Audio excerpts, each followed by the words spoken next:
One day, you're going to sit across from a woman with the same tired eyes you used to have. She's going to ask you a question she's too exhausted to dress up nicely.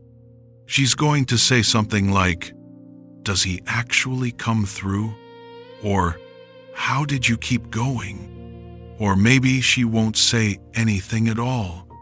She'll just look at you in a way that says everything. And you'll know, in the deepest part of you, that you have an answer. Not because you studied for it, because you lived it. That's the moment this message is about. Not the happy ending, not the ring, the vow, the answered prayer, finally arriving in physical form. The moment after all of that, when God hands you your story and says, "Now go tell it." Because here is something most people never realize until it's already happening. You didn't just go through all of it for yourself. Every chapter you survived the waiting, the heartbreak, the almost settling, the slow sunrise of a love you almost didn't recognize was being written for someone who hasn't read it yet. Your story isn't just your story. It's a torch, and there's a woman standing in the dark right now, waiting for you to pass it. Let's talk about what that testimony actually contains. Because when you finally tell it, you won't start with the beautiful parts. You'll start with the true parts. You'll tell her about the waiting, not the cleaned up version, the real one. The version where you scrolled past engagement photos at midnight and felt something crack inside you so quietly that nobody heard it but God. The version where you sat in the back row of church alone for what felt like the 100th time, holding your own hands during prayer because there was no one else to hold them. The version where someone asked, "Anyone special?" and you smiled and said, "Not yet," while something inside you was screaming. You'll tell her about the heartbreak, the one that almost ended your faith, the man you were so certain about who turned out to be the lesson, not the answer. The night on the bathroom floor when you asked God if he was even listening, because if he was, how could he let something hurt this much? You'll tell her you almost didn't get back up. And then you did. Not because you were strong, because something stronger than you wouldn't let you stay down. You'll tell her about the almost settling. The Tuesday night when good enough showed up and every exhausted cell in your body said, "Just say yes." How close you came. How you held the seed in your hand and nearly ate it. How the only thing that stopped you was a whisper so faint you weren't sure it was God or your own stubbornness. But either way, you held on, and you're glad you did, even though it cost you years. You'll tell her about the meeting, how it wasn't lightning, how it was sunrise slow, quiet, undeniable, how you almost missed it because it didn't match the movie you'd been playing in your head, how the first conversation felt ordinary and the third conversation felt like something your soul recognized before your mind could name it. And you'll tell her about the first prayer you said next to someone, the night a voice joined yours in the place you'd always been alone. When you get to that chapter, your voice will break, because that chapter is the one that proves everything. Every 2 a.m. prayer, every lonely Sunday, every tear that fell on a floor nobody saw, it all built toward that night. Every messy, unglamorous, imperfect chapter, that's the testimony, not the highlight reel. The whole reel, because the woman who needs to hear it isn't sitting in your celebration. She's sitting in your chapter 3, and she needs to know that someone made it out of chapter 3 alive. Now here is where everything shifts. Revelation 12:11 says, "They triumphed over him by the blood of the Lamb and by the word of their testimony." Read that again. Not the word of their theology, not the word of their sermon preparation or their spiritual credentials, their testimony, their personal, lived, specific, scarred story.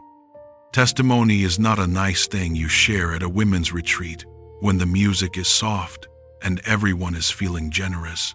It is a weapon, something that defeats the enemy, something that breaks chains, something that does real damage to the lie that's telling another woman God forgot about her.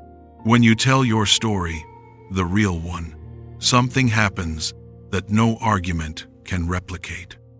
The lie that God doesn't come through gets shattered, not by a theological rebuttal, by evidence, your life, your survival, your specific, tear-stained, answered prayer that stands in the room and says, "The enemy told me God would never show up, and I'm standing here telling you he did." That's not inspiration. That's warfare, and the enemy knows it, which is why he works so hard to keep you quiet. He whispers, "Your story isn't special enough. Nobody wants to hear about your pain. You're not a speaker. Keep it to yourself," because he knows better than you currently do that the moment you open your mouth and tell the truth about what you survived, every woman hearing it receives a weapon of her own. Your silence protects the lie. Your testimony destroys it. You don't feel like a warrior. You feel like a woman who barely made it, who survived by the grace of a God she yelled at more than she worshipped in some seasons. You still have scars. You still have chapters you're not proud of. You don't feel qualified to speak into anyone's life. But your scars are the qualification, not your polish, your scars. Because the woman who needs your testimony isn't looking for someone perfect. She's looking for someone who bled, someone who looked at God through tears and said, "I don't understand you, but I won't leave you." That woman, imperfect, barely made it, still healing you, is among the most dangerous messengers in the kingdom, because you cannot argue with a life. You can debate theology. You can dismiss a sermon, but you cannot look a woman in the eye who lived it and say, "That's not real." Your story is undebatable. That's precisely why it's a weapon. Look at the woman at the well in John 4. She came at noon, specifically to avoid people. 5 husbands, living with a 6th man. The kind of past that makes you walk to the well alone under the midday heat because the other women's whispers are worse than the sun. The kind of story that disqualifies you from ministry in the minds of most people. Jesus met her there, told her everything she'd ever done, not to shame her, to free her. And what did she do with that freedom? Leaving her water jar, the woman went back to the town and said to the people, "Come, see a man who told me everything I ever did." She left her water jar. She dropped the thing she came for, her practical, immediate, survival-level need, and ran to tell people, not prepared people, the same people who'd been whispering about her. She ran toward the people she'd been hiding from because her story was bigger than her shame. And then John 4:39 says, "Many of the Samaritans from that town believed in him because of the woman's testimony, not because of a preacher, not because of a theologian, because of a woman with a messy past who told the truth about what happened to her. Her testimony converted a town. Not her education, not her credentials, her story. You are going to leave your water jar one day too. You'll drop the comfort of keeping your story to yourself, the privacy, the protection, the safety of staying quiet, and you'll tell someone the truth. It will cost you something, and it will save someone.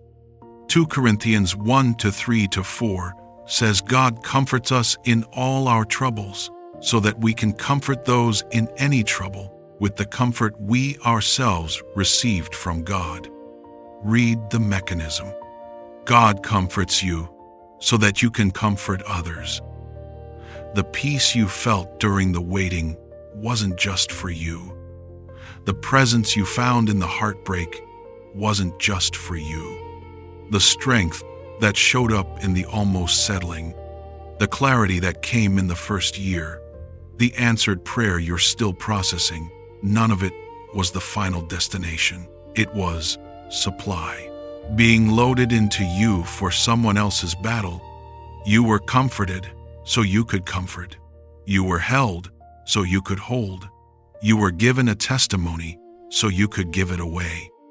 The torch doesn't stay with you. It passes. Every chapter you ran through darkness, through wind, through the moments you almost stopped, was distance covered.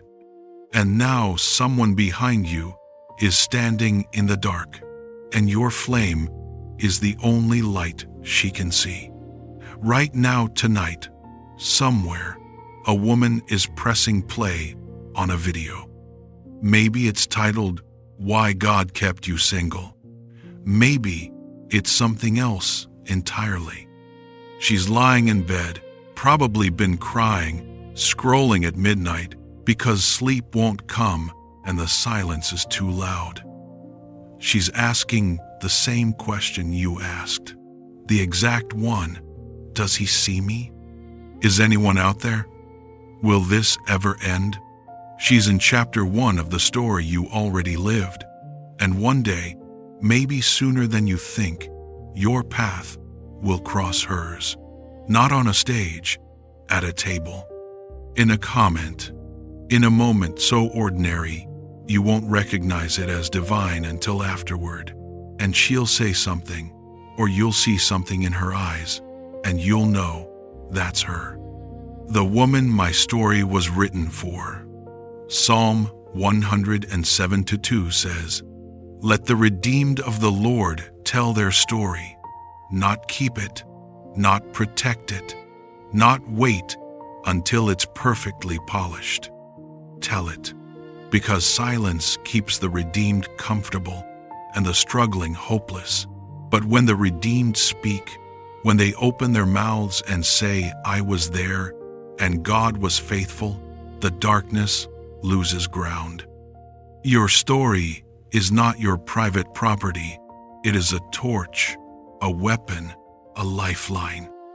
And the woman holding on to the edge of her faith right now, the one who's one bad night away from giving up, she's not waiting for a sermon. She's waiting for you to say the words that carry weight because you earned them. I was where you are, and God came through. Keep going. You didn't just survive your chapters. You were being written as someone else's survival. That's the testimony. And it was never only yours. If you realize tonight that everything you went through was building something for someone else, type, "I'll pass the torch" in the comments. And then do one thing this week. Think of one woman who is in a chapter you already survived. Send her a message, not a sermon, not a Bible verse, your story, one honest paragraph. That's the torch. That's the handoff. And it might be the thing that keeps her going tonight.